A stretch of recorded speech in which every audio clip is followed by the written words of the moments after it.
The Florida Panthers have clinched the President's Trophy, and the season is coming to a close this weekend.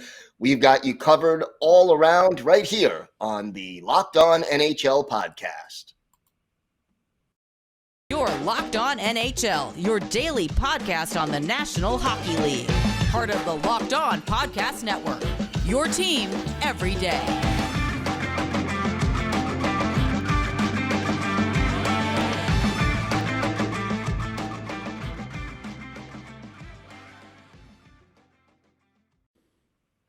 And happy Friday, everybody, and welcome to the Locked On NHL podcast. And thank you for making Locked On NHL your first listen every day. We are free and available on all platforms. I am Gil Martin, and it's great to be with you this and every Friday. I am joined by Rachel Donner. And Rachel, can you believe we have actually reached the final weekend of the season? Listen, I did not think I was going to make it, but we're here. We did it. And the playoffs are just around the corner. It's exciting. I am very glad. Yeah, looking forward to the playoffs, even if neither of our teams will actually be participating in them this year. But, both of our teams have rather storied histories, and hopefully they'll be back sooner rather than later in the postseason. That's the plan. But lots of things going on around the league. And the amazing thing is, here we are. Most teams have one game left on their schedule, and we only know 2 of the opening 8 playoff matchups. This last game for all these teams is going to matter for a lot of them. Yeah, it's very complicated. There's a lot of scenario watching on the various different games. And it's amazing how many different games on the schedule tonight have an impact on how the playoffs are going to get set up. Yeah, I mean, whoever made this schedule, and I think, a lot of it was put together even after the fact because of all the makeup games, pretty impressive that there are meaningful games when all these teams are on game 82. So the season is going to go out with a bang. We now know the President's Trophy winner, though, and it's a first. The Florida Panthers clinched their first ever President's Trophy, best record in the league. And considering everything they've had to deal with this season, I'd say it's very impressive.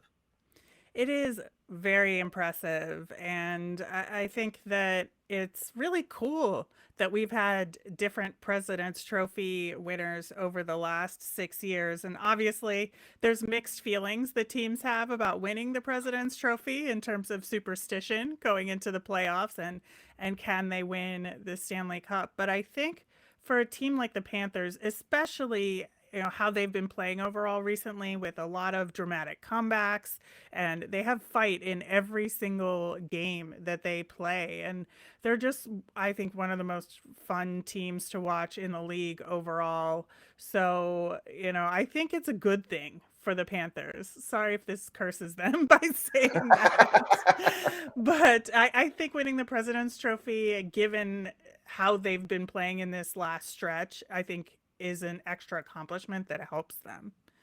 Yeah, I think so too. And, look, this being hockey, everyone remembers who won the Stanley Cup. If I asked you who won the President's Trophy in 2009, you're not going to most likely remember it unless it's your team. But it is still an accomplishment. And hopefully, from a Panthers perspective, it's an accomplishment that gives them a little bit of confidence. Exactly. And I think it's just continuing that winning attitude, having that good feeling in the locker room every day, and that knowing that even if they have a rough day or just one off game, they can come back from that in any scenario, I think is absolutely key going into the playoffs. Absolutely. And we also now know the winners of the Jennings Trophy. That is going to be the Carolina Hurricanes tandem of Frederik Andersen and Antti Raanta. And, that goes to the team that allows the fewest goals during the regular season. And I think that has a lot of value too. Look, we all know offense sells tickets, defense wins championships. you can't go deep into the playoffs without getting great goaltending. And I'm sure it will be a boost to the Hurricanes to have that top goaltending tandem this year and the top overall team defense. Yeah, it's interesting. I think that given everything that's been going on around the league with all the different races, the Metropolitan Division has maybe not gotten as much of the spotlight, especially because it's been kind of locked in for so long. But Carolina has had a really tremendous season with some surprising performances, and to keep at the elite level that they have over the last couple of years, I think it is tremendous. And you're right, you cannot do that without solid goaltending. And Freddie Anderson, I think, has been a huge part of their success. Absolutely. And, maybe he gets a little bit overlooked these days. I mean, Hmm. he's not one of those guys who's in the headlines all the time. And yet, quietly, after, arriving in Carolina, he's shined this year. Absolutely. Yeah, and it is just a really good spot that he's in and the team is in overall. Yeah, no question about that. We also end up with a retirement announcement in the news. Dustin Brown going to retire after the Stanley Cup playoffs are over. He was a captain for 2 Stanley Cup winning teams in LA. Your thoughts about Hmm. Dustin Brown hanging up his skates? It feels like with Dustin Brown, he's so emblematic of that era where the Kings won those cups, and it was a defining member of that team. And it was really great that they put the C on him again for one last game. I think Yep. that was a really great gesture by the Kings. And it just feels like we're at a point where some of these guys, like the few remaining players of that era, are starting to retire now, and the guys that have just been around for what seems like forever. So it's going to be a different league, I think, over the next couple of years. I think there's just this mind shift, and I think Dustin Brown. I think, well, it makes me feel old, first off, because I feel like he's still one of the younger kids. But at the same time, the makeup and how the league operates, what the style of play is, has changed a lot. And so we're starting to lose a lot more of those guys that played in a different world. 18 seasons in the NHL for Dustin Brown. I mean, that blows my mind. 18 seasons, captain for 8 of them. Just you know, again, not one of those guys who makes a lot of headlines league wide, but if you watch Dustin Brown play game in and game out, you have to respect what he's accomplished on the ice. Absolutely. All right, we have got a lot more to discuss. Since the season is ending, when we come back, we will talk about some of the highlights of this season and some of the biggest headlines. Hard to believe. I mean, there's been actually quite a lot of them. And of course, we will look ahead to the final weekend of action. So lots more to come on this episode of the Locked On NHL podcast. But first, I want to talk to you about Built Bar. Summer is coming. And with summer, you're going to need some food on the go. Built Bars are the perfect snack to take with you on family vacations. Just throw them in your bag, in your kids' backpacks, and make sure everybody has a bar so you're fueled for summer adventures. The best part about Built Bars, they're healthy and delicious. No more sacrificing delicious food for health. With Built Bar, you can have both, and it's easy. All you have to do is go to Built.com and order now. All Built Bars and Puffs are covered in 100% real chocolate. That means that with Built Bar, you can eat healthy and actually enjoy doing it. Have you tried the Puffs yet? Well, we're going crazy for the Puffs, and they come in crazy flavors like banana cream pie and even churro. Who doesn't want to eat a protein bar that tastes like a churro? And they're only 140 calories. Most Built Bars contain just 130 calories, 4 grams of sugar, 4 net carbs, but pack 17 grams of protein. Compare that to a candy bar, which usually has about 240 calories, 30 grams of sugar, and dozens of net carbs. Go to built.com, use promo code LOCK15 to get 15% off your order. That's promo code LOCK15 for 15% off at built.com. Thank you for making Locked On NHL your first listen. For your next listen, check out the Locked On Podcast, nightly recap of the NHL game with analysis from our local experts. It's free and available wherever you get podcasts. So hard to believe, Rachel, the season is coming to a close. I mean, wow, it's been a heck of a ride. The league, let's start with the basics. The league is going to be able to complete this season despite all the disruptions COVID caused. Yeah, I think that that's the biggest story of this season. After the last 2 seasons of it being really hampered by COVID and cancellations and lots of players out, we did have some COVID interruptions this season, and that ultimately led to them canceling the NHL players going to the Olympics, which was a huge thing this season. But we did get a complete 82 game season in, and we're going to have, a full playoffs, and we had fans in arenas for most games this season. I believe there was just some Canadian games that had a few without fans in the building. So it felt, I wouldn't say normal, but I would say closer to normal than we've had for the last few years. Yeah, and just getting in 82 games for the first time. This is, last 2 years before they were able to do that right. And the statistics catch up with all the past seasons. And all of that good news, and the league has to be commended for being able to get through all of that. Another big story that I think makes a lot of sense throughout this is scoring, and how many players are stones. Yeah, we had Alex Ovechkin with his ninth 50 goal season of his career. We had 8 guys with over 100 points. Austin Matthews hitting the 60 goal mark, 4 guys with 50 or more goals this season. It just felt like the scoring was up a lot this year. And, there's always that debate. Do you want more scoring in the league, or is, closer, lower scoring games better? What's your take overall philosophically on how you prefer to watch the game? I think it depends on the game. For me, I think that I love overall, you love to see goals, first off. I think that's an integral part of the game. But for me, I have seen, really tremendous hockey games that maybe are a 2-1 final score or a 1-0 final score. I like close games. I think it just, a good, solid hockey, close games where anybody could win it for most of the game is my favorite kind of hockey. But every so often, I love a good, like, 8-7 game. Those are kind of fun as well. Going back to the 80s, yeah. Mm-hmm.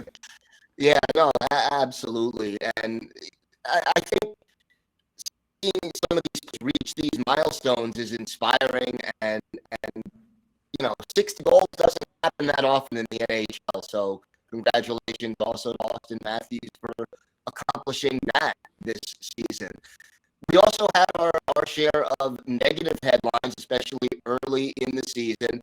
Can't mention what happened this year without talking about the fallout from, what happened in 2010 with the Chicago Blackhawks. Yeah, it was definitely a huge story in the league this year. And of course, the Chicago Blackhawks investigating what happened in 2010. Kyle Beach then revealing himself to be John Doe in that story quite remarkably. And I think that, we saw a lot of really good investigative reporting into that story as well. And there was a lot of fallout with, coaches getting fired, team officials and management getting fired from the Blackhawks. and a lot of turnover there. And I think that it's definitely something that's going to leave its mark on the league. And as we approach any situations moving forward, I think there's going to be more of a opportunity to speak out about things that could be going on behind the scenes that cause harm to people. And I certainly hope that that's kind of the lesson that we take away from this, that there has to be accountability among the teams, among players, among staff, and just making sure that all these players in this league are able to play in a safe and supportive environment. Absolutely. And hopefully the league learns and grows from this scandal, and going forward, we do not see repeats of it. Uh, Another thing that was a big story throughout this season is the play of rookies. I mean, we've had some outstanding rookies. Trevor Zegras of Anaheim grabbing a lot of headlines. What are your thoughts about, the Michigan or the lacrosse goals? Are they exciting? Are they disrespectful? Or are they both? Absolutely love it. Okay. A goal is getting the puck in the net past the goaltender. You do it however you can, as long as it's not violating goaltender interference, whatever that happens to be at the time. And, as long as you're following the rules, I think that however you get the puck in the net is fine by me. They don't ask how, they just ask how many. So, yeah, Mm-hmm. okay. Some of the other rookies that caught your eye this season. I love the Lucas Raymond, Moritz Seider duo in Detroit. I think that's a really exciting pair of players that is going to be really impactful for the Red Wings moving forward. And, amongst rookies, both of them were near the top of the scoring list. So that's exciting. Michael Bunting, I think, is probably the biggest story rookie wise of the season. Kind of a surprise. He wasn't one of the names that a lot of people were talking about. Some people were, who are in the know, obviously, in the Leafs world as well. But, I don't think anybody would have predicted that he would be leading the league in points for rookies this year at the end of the season. And I do think Cole Caulfield is a story as well, because he was the presumptive Calder winner going into this season, and he struggled a lot. But since Marty St. Louis has taken over in Montreal, he's turned things around as well. And I think sort of the recovery of his play and the regaining of his confidence is another big story among rookies. Yeah, I like that, and the way you pointed that out, because such a disappointing start, and yet found his game, took it to another level late. And it could be the change in coaching. It could be the experience in adjusting to the size and speed of the NHL game. Could be a combination of both. How about this? First time in franchise history, the Vegas Golden Knights are not going to the playoffs.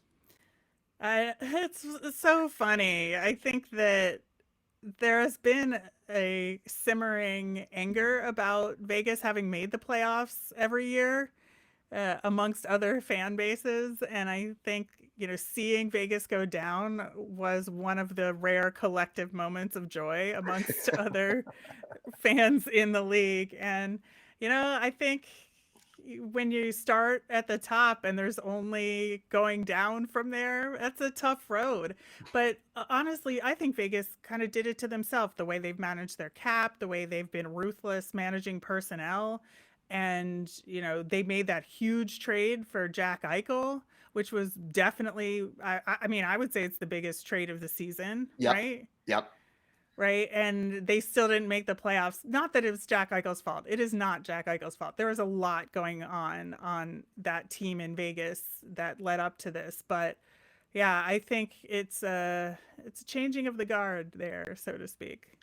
Well, look, no team wins forever. I mean, all dynasties, all great stretches of play do come to an end.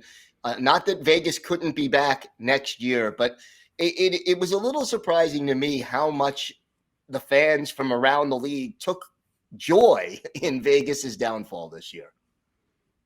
I think so too. I think on the flip side, with Seattle coming into the league as the new team, that was another big story this year. There was a lot of hope and optimism, given how they put together their analytics department, and everybody thought that they could maybe, to some degree, follow the model of what Vegas had done. And as it turns out, maybe they couldn't. That GMs were a little bit wiser this time around, but also Seattle made some interesting choices in the expansion draft. And I know Seattle is kind of battling for one of those tops. I said battling is probably the wrong word because they're at the bottom end. Competing. They're competing, in terms of their position in the draft lottery, and that'll come down to tonight's games as well. Yeah, it absolutely will. And speaking of tonight's games, our next segment will be looking ahead to the final weekend of NHL action as the regular season comes to a close. As we said, lots of playoff implications still there. We'll break it all down for you right after this. BetOnline.net is your number one source for all your betting needs and sports information. You can find all the latest sports developments, league reviews, and news, including this year's basketball playoffs, NHL playoffs, and the start of Major League Baseball. BetOnline is your continued source for all your sports wagering information, from live betting to playoffs, esports, and more. Head to the website today or use your mobile device. You'll learn more about all the trends and action. BetOnline, where the game starts. So most NHL teams have one game left on their schedule, and the big night is tonight, Friday night. There's only one game on Sunday. Strange, this Saturday there will be no games, no Hockey Night in Canada contest. But like you said earlier, so many of these games have playoff implications and meaning to them. Let's start with Columbus and Pittsburgh, because the Penguins are still trying to figure out who they're going to play in the first round. Yeah, I believe the way it works out is if the Pens win or make it to overtime or the shootout, that'll lock them in at the number 3 slot. Right. And Columbus is exactly at NHL 500, so they need 1 point to finish the season at 500. They're not making the playoffs, but for what it's worth, always better to have a winning season. You got Washington and the New York Rangers. That is a big game and a possible playoff preview also. Yeah, it'll be interesting because the Caps are a point and a regulation win behind the Pens for that number 3 seed, which is what we just talked about in the previous game matchup. That could lock this in as the playoff matchup. So, and there's lots of tiebreakers involved with this one. So if we get a Caps win against the Rangers mixed with a Penguins regulation loss, that will lock in Rangers Caps. If you get anything else, it's Rangers Pens. Both should be pretty exciting matchups, no matter what. And, Alex Ovechkin not in the lineup yet for Washington. And, the coach admitted that if this would have been a playoff game earlier this week on Tuesday, Ovi wouldn't have been ready to go. I would think they would hold him out tonight because it's more important to have him healthy and ready for the playoffs. But, maybe do you think that the Capitals have a preference of playing the Rangers in the first round or, going up against Florida?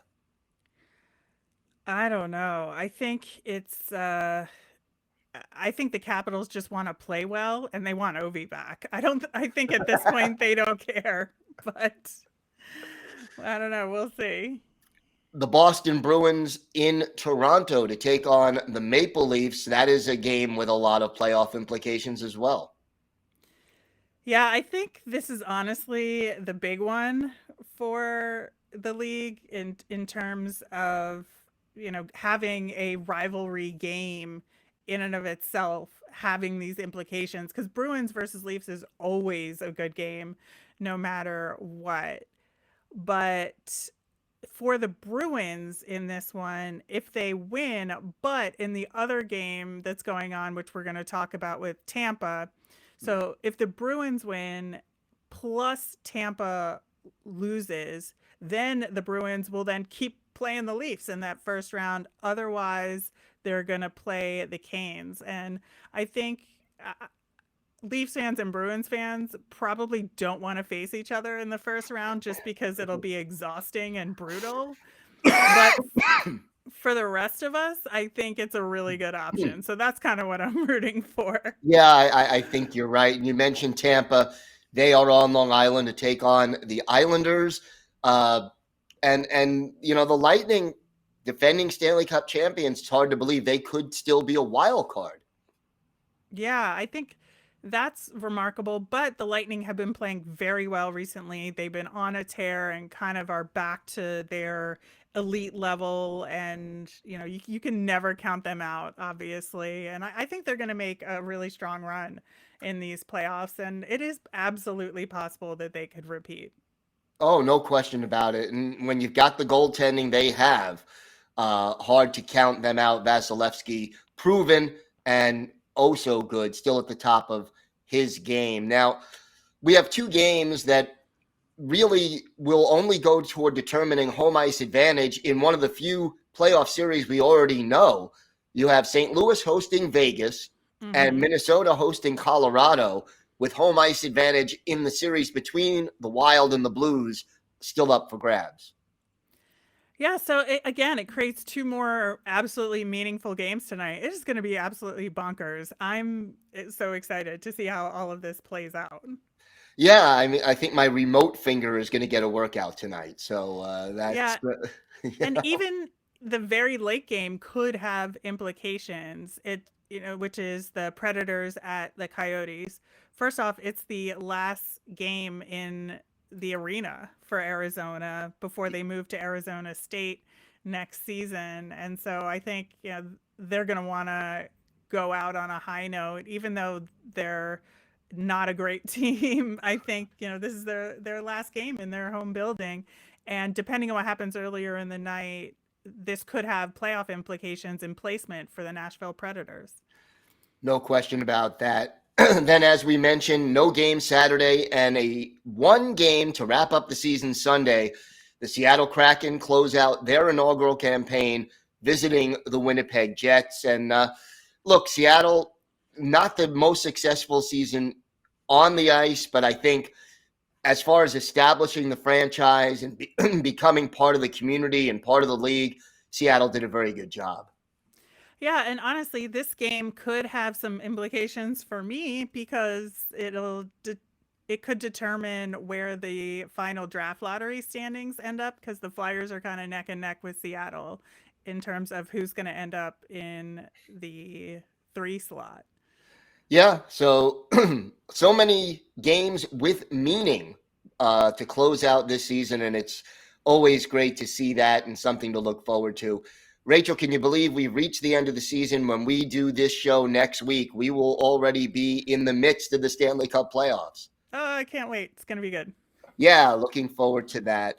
That's going to do it for this episode of the Locked On NHL podcast. Rachel, always a pleasure to do this show with you, and want to wish everybody a great weekend. Thanks again for listening to the Locked On NHL podcast.